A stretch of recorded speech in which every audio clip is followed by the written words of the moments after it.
Hello, everyone, and welcome to the Pash On Podcast. Let's get started with your host, Brian Pash. Hi, this is Brian Pash, and welcome to another exciting podcast interview. On today's show, I welcome back my good friend, Gino Ciparroni. He's the Chief Revenue Officer at Dealer eProcess, recently married. Gino, welcome to the show. Thanks, Brian. Thanks so much for having me. So before we get into today's topic, David Kane puts on an amazing conference each year. He has the Shark Tank contest where companies pitch their ideas and dealers choose which presentation was the most compelling. Dealer eProcess won the Shark Tank Award. What did you win it for, and what was the feedback you got from dealers? Yeah, so we won it for our connected retail platform, which is a complete revamp of our entire solution of products to fully integrate them with not just one another, but then outside data sources like CDPs that can allow us to ingest data and actually offer a truly personalized website experience, similar to what you get on like Amazon. If you go log in, you're going to see your Amazon page, which would be different than mine or somebody else's. And so that idea really resonated with the dealers enough for them to vote for us over the other two competitors in that event. And, it was a really fun time, really good competitors. It was actually a really close call. We beat out our friends at SnapCell by a very thin margin for that award. But the response from dealers overall, since not just since the show, but, in general, has been that they understand the importance of giving that really, truly personalized experience when a customer lands on the site. So I think that's what put us over the edge and got us the win. Great. So let's set the stage, because personalization has been flaunted for years. And the way we've seen it presented in the past is if somebody goes to Ford.com and configures an F-150, when they come to the Tier 3 website, we're going to show an F-150 special, or the first car in the rotator. And I always scratched my head saying, is that really going to make a big difference? And no one could ever prove one thing or the other, or, it created a 13% lift. Yet I know if I came to my local dealer's website and when I got there, they recognized who I am. If I went to the service page, they would acknowledge the vehicles I own. It would, just like Amazon, it'd be a amazing wow factor, a differentiator. So Gino, why has it been difficult in the past for dealers to leverage your first party data to create a real personalized experience online? Well, it's been a number of things. Number one, I'd say primarily it's been a lack of access to their data, because their data typically, I'm sorry. No, go ahead. You're right. Oh, sorry. Yeah. I was going to say their data typically lives in a lot of isolated places. Like your CRM data only lives in your CRM. Your DMS data only lives in your DMS. None of those systems traditionally have spoken to the website so that, we would even know, Brian, let's say you were in the DMS, the site wouldn't know that you came back to the site and you owned a 2024 Bronco, and we wouldn't be able to give you that experience. So the lack of access to that data and the lack of integration between these platforms is really what's stalled it out. And then I think the other thing too is just kind of the website development world for the last 5 years or so has kind of taken a back seat in terms of what companies have focused on. I think mainly that companies who build websites have been focusing primarily on, say, digital retailing or something more geared towards an online car buying experience, but forgetting that, still a lot of customers come to the site just to shop or just to learn a little bit more about the vehicle, and forgetting to give them that personalized experience is, I think, a big missed opportunity. And so that's why we've taken it upon ourselves to really be the ones to forge that path to really be the personalized platform that then obviously will feed those other tools that we've also focused on, but just with better data and more custom information relevant to the customer. Dealers know this. A lot of people come to their websites for service. And of course, they hit that service scheduler, which I framed in, that doesn't know anything about them. And of course, that starts off with a kind of a bad experience. It's, hey, websites weren't built with logins like other websites like Amazon. But now, with the rise of CDPs coming to the larger dealer groups are saying, hey, I'm making this investment in unifying my customer data using Pixel or identity resolution technology to know when my customers come back. I need a website platform that's going to activate this data to create a better customer experience. Gino, I think that focusing on customer experience is super important, even more than digital retailing, because at the end, dealer loyalty and brand loyalty is at an all-time low. So what do you think, in your mind, obviously you've prioritized this, when dealers say, oh, it's not that important, there's not a big downside, how do you respond to a dealer who's like, hey, my website is fine, no one's expecting it to be personalized? Well, let me ask you this, Brian. How many customers do you think would buy a car from a dealership that they don't trust? Zero. Exactly. So here's what's interesting about personalization. Over 60% of online consumers today say that if a dealer, or not a dealership, if any business does not personalize the shopping experience for them, they immediately lose trust in that company. So if you're a dealer and you're offering a non-personalized experience online, how much trust are we destroying right out of the gate?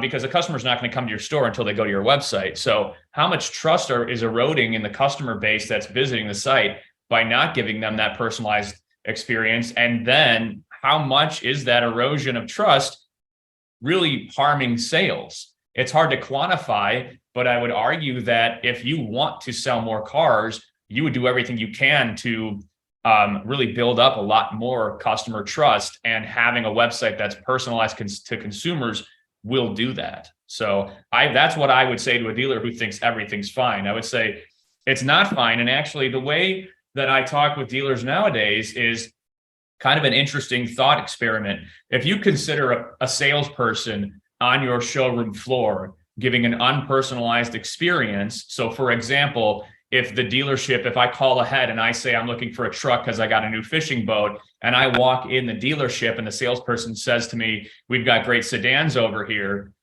I'm going to be a frustrated customer and leave the store, and you're probably going to have words with that salesperson.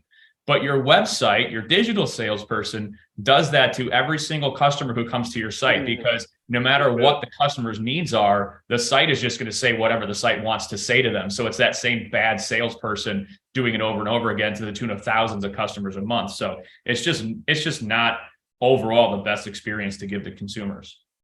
And the other thing that I'm not sure all dealers understand is how many pieces of technology over the years you've built yourself to create a personalized experience, from your credit tools, your digital retailing tools, your trade tools. And what's kind of interesting is I remember when your digital retailing platform first came out, you were the only ones that did a soft pull and showed people the cars that they owned and what the payoff was, so that the calc was right. And I was like, man, everyone else is saying, well, what's the payoff on your vehicle? Like anybody knows. So they were just throwing in, random numbers, getting some unrealistic payment. You guys said, no, we can do a soft pull. We have their name, their phone number, email. They unlock the experience. I know exactly what the payoffs are. These little things early on, and I've written about that experience, was like, wow, that's such a smarter, simpler way. If you're going to try to create a penny perfect payment, why wouldn't you take the guessing out?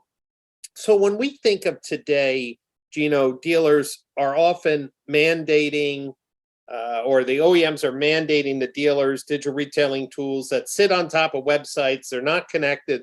They're not personalized. How's dealer process working to reach out to some of these digital retailing tools because dealers couldn't use yours, and make that connected retailing experience vendor agnostic?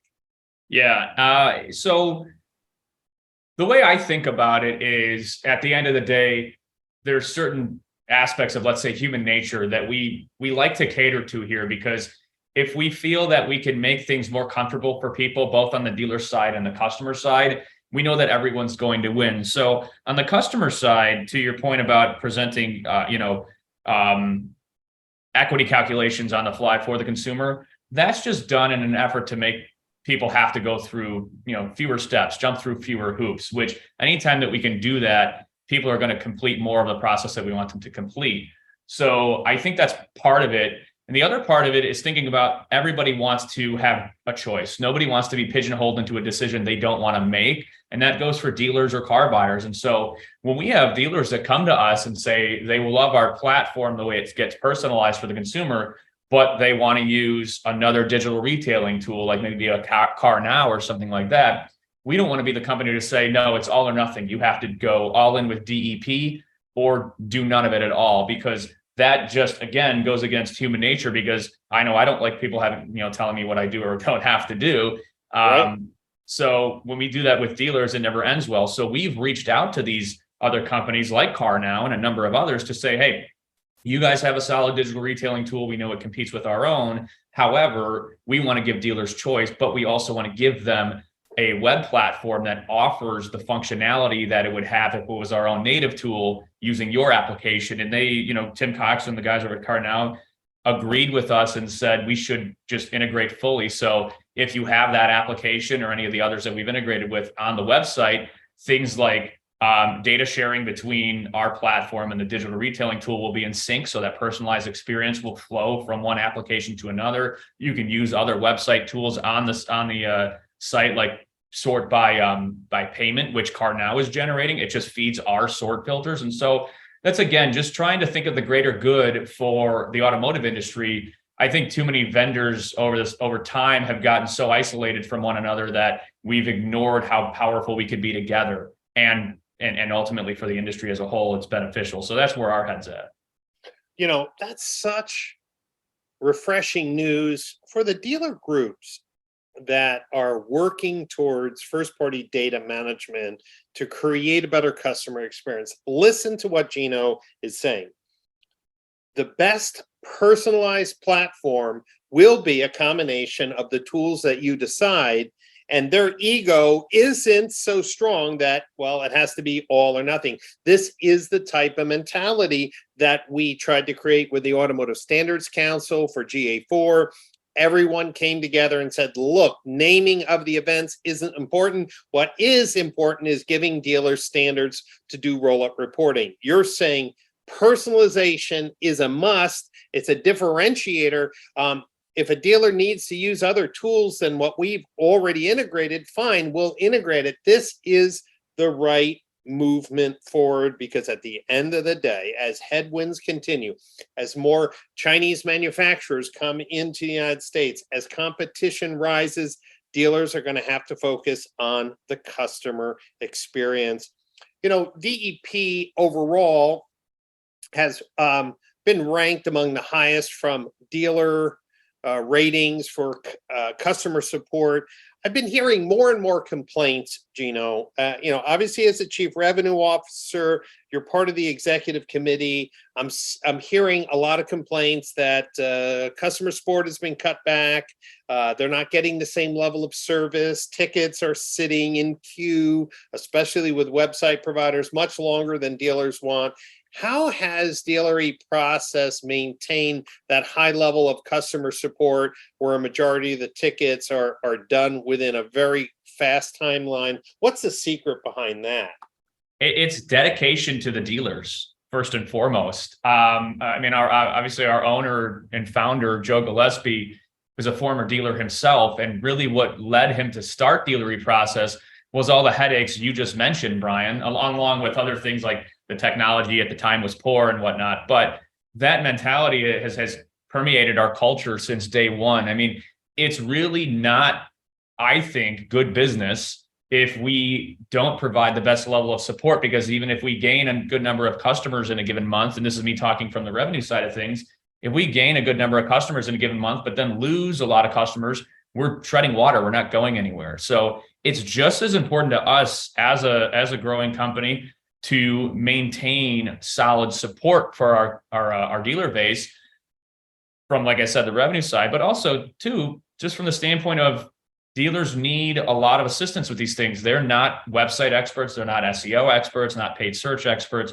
We're the experts. And if you pay an expert to provide a service and that service is under delivered, it's not going to end well for anybody. And so that's where our mindset is. We dedicate a lot of our resources to hiring and maintaining very knowledgeable and very capable support personnel, either from the development side or the dealer facing side with our website and paid search reps, that I think have a really good environment in which dealers not only feel comfortable with us and feel happy that we're managing things, but also feel willing to try new things with us. And I think that's important too, because that is what moves us all forward. And so I like I said, I think it's part of our culture here, and it's something that I'm happy about that we were able to cultivate it. Because like you said, it's service lately seems to become a secondary thing in a lot of vendor cultures. And honestly, when I hear that bad service is coming from one competitor or another, it doesn't bother me, because I know that